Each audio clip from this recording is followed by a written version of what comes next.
Hello and welcome to Media 7, where we're joined by a live audience at the Classic Comedy Club in Auckland. In this week's show, we'll try and get our heads around the Auckland-Wellington cultural rivalry and look at the latest in throwing shapes, but our major theme is the thing we all claim to love to hate, but which has long paid the bills for the mass media we consume: advertising. The ad industry now faces the short-term challenge of the economic crunch and the more enduring changes brought about by the internet. Simon Pound looks into it. Right now, the ad industry is facing challenges on three fronts that are changing the very structure of advertising. Firstly, the move to the internet. This isn't just a change in media viewing habits. Advertising can't just shift from the telly to the web. The very concept of the internet relies on interactivity. Gone are the days of an ad agency making some $1 million ads, playing them on the telly, and then heading off for a long lunch. These days, that $1 million has to last and be an interactive, entertaining experience on the internet. As to what that means, that's what the industry is grappling with right now. The means of making and disseminating information have changed. Once, agencies were powerful because they knew the arcane magic of advert production, and were the only people who could get messages out through the mass mediums, i.e. put an ad on the telly. Nowadays, even children can make and share content. You don't need expensive equipment or expensive access to an audience. You simply film something, bang it up on YouTube, and there you go. The advertising world finds this terrifying. What's more, now people can log on to the net and find out, research, compare, and get information from people who aren't paid to hawk it to them. Blah, blah, blah, blah. Which leads to the third major problem: trust and declining gullibility. Where once an advert might have worked, nowadays we, the audience, are so media savvy, cynical and clued up that they have to find ever new ways to manipulate us. Corporations now sponsor record labels, provide entertainment platforms, stage concerts, do everything except openly advertise. While for established brands, having wrung all the trust out of the ad breaks, they're now moving on to sponsor pieces of the actual programs, like banks sponsoring the news. But what happens when we run out of trust for these new methods? Right now, the advertising agency is like a heroin addict that's run out of easily available veins. Before long, they're going to end up sticking this in their eyeball. So, where does this leave things? Is the old ad agency model stuffed? How will digital develop? And if advertising is in trouble, where does this leave all the other media that rely on it to exist? Simon Pound there, and I don't think it's only the advertising agencies who should be worried about what he just said. Joining us to talk about the industry that lets us know what to buy are NBR advertising reporter Hazel Phillips, John Schofield, head of the digital media agency Catch Media, and Daryl Parsons, whose brand building track record includes 42 Below and The Rock. Welcome to you all. Hazel, if we could start with you and start with the short-term challenges rather than some of the big issues that Simon raised in that piece. What are you seeing out there in your round at the moment? Can we declare a crisis yet, or is it just belt tightening? I think we can declare a crisis about to happen. There's definitely a lot of really unhappy campers in ad land at the moment. Most of the advertising agencies have had redundancies, and the ones who say they're not are probably lying. And there have been agencies that have had huge pay cuts for senior management, which is something that other agencies have actually applauded. And I know of at least one agency that, by agreement with staff, has moved to short weeks, to a 9-day fortnight. Yep, that's definitely happening. So is it a lack of clients or a lack of cash, or are the two the same thing? I think it's kind of both. I mean, we've seen things like restaurant brands, Bayersdorf, Nivea, and Mercedes-Benz all being consolidated back to Australia. So essentially that money is no longer here, with a few very small exceptions. So that's a problem. And then also clients are running scared. John Schofield, you have the Auckland Yellow Pages there. Is there a story to this? Yeah, there is, and it's I don't want to bag the Yellow Pages, but I think these books tell quite an interesting story, and the story that they tell really is one that can be quite clearly seen when we look at the 2007 Yellow Pages. We compare that with the 2009 Auckland Yellow Pages, which have just been delivered, and you can quite clearly see that there's something about these two that aren't quite the same. So what's missing? What were in those pages that aren't there? About 20% of the pages are missing between those 2 years, so it's quite a big chunk of pages, and there's no editorial in the Yellow Pages, it's all ads, so that this is speaking to less advertising in the Yellow Pages. And the reason I've chosen this as an example is this is happening across all types of media as we get media spend shifting from offline to online, following the audiences, albeit with a bit of a lag behind the audience.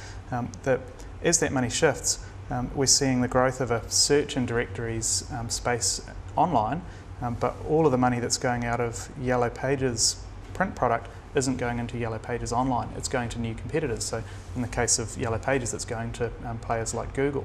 And that's interesting because Yellow, having been sold off and separated from Telecom, is clearly trying pretty hard in the online space, but they're not actually getting all those people they're losing from print. Is that what you're saying? But that's the same across all traditional media, is that they've got a hell of a lot more competitors than they ever had before.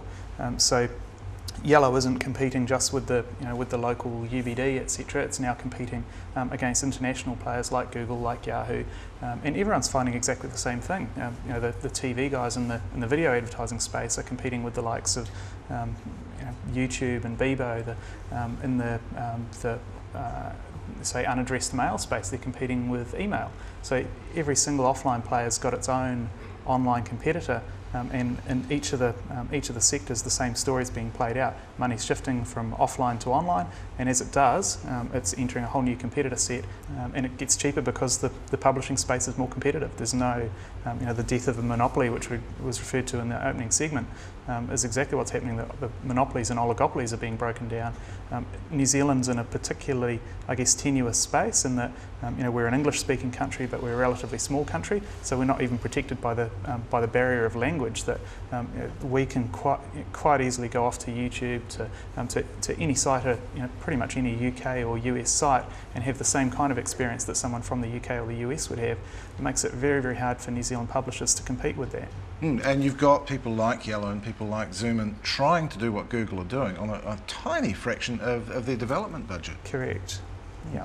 Now, I think actually we'll move these. We'll do what all Aucklanders need to do, and Sarah, our floor manager, will take them away to be recycled, no doubt. But yeah, that's the task, is where you put the Yellow Pages these days.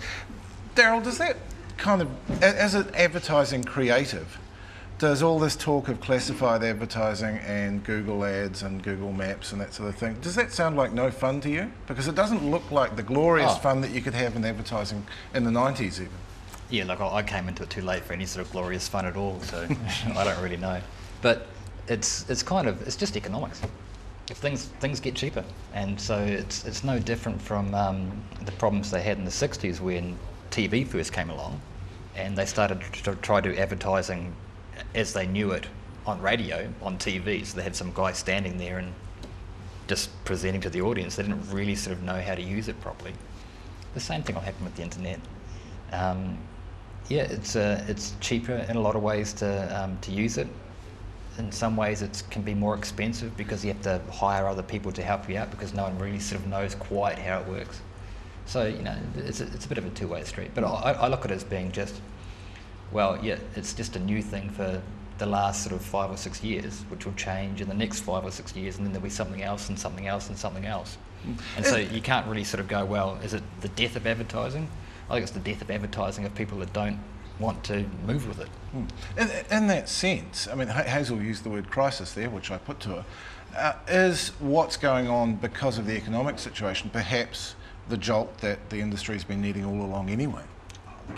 I think you're probably right. I mean, the only people that have a crisis when new things come up are people that can't handle new things.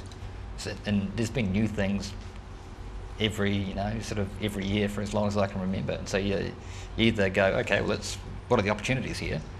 Okay, those are the negatives. We'll just put those over to one side. And what are the opportunities? How can we move with those? But if you just look at the negatives, and well, you're not going to get very far because you can't change them. That's the way it is. and you can just move forward. And what Simon said about anyone can get a computer and a video camera and do something now is true. And if they can do something better than you, well, it's an indictment on you, not on what's happening with technology. So what does that mean industry-wise, Hazel? Does it mean that, say, small, nimble agencies are the future, or companies that can do more than one thing? I wouldn't necessarily go so far as to say that one type of agency is the future, but I think this year we're definitely going to see the independent agencies coming into their own. Yeah, and agencies that can do more than one thing, I mean, that's what they're all after, is integration. So rather than seeing, back in the day, you could just make a 60-second ad and whack it on TV, and while that still does reach the masses in New Zealand, so we're quite lucky, you're seeing more integrated campaigns. So there's the TV ad, but there's also a website, there may be some stunts, some ambient, maybe a viral. John, you've been dealing with internet advertising pretty much since there was an industry here. Do you think the agencies have got their heads around the fact that it's not print and it's not TV? Because in terms of the creative material they present to the internet, it still seems like they're in an old paradigm to me. Yeah, absolutely. I think the thing that it took me a while to get my head around, and I think that it'll probably take marketers a while to get their heads around, is that online media isn't just one media. I don't think we can compare it the same way that we'd say online media versus TV. Because online media is a whole lot of different things. If it's got one key strength, it's probably in its versatility, and being able to sit down and look at an online campaign to drive a direct response task is a completely different way of looking at online to run a messaging task, and again completely different from running a brand engagement task. You can certainly learn a heck of a lot about how you'll proceed with each of those tasks from experience with offline media. If you know how to engage by telling a story, then you can do the same sort of thing online, but you're typically using large ad space, you're using interactive ad space that you're getting the audience involved, you may be using video.